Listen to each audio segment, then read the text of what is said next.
When you're setting the bench up, you want to make sure the cables are lined up with the upper part of your chest and right in the middle of the cable machine. Grab the cables one at a time, and then you're kind of going to straddle the bench. So you're going to stand right in the center of the bench. Now, get crazy. Hit a bicep curl and lie down. While you're lying down, push those arms up.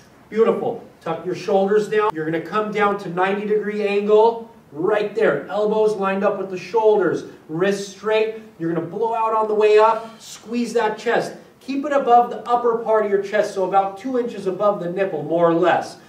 Feet are planted on the floor nice and strong so he's not moving all around the place.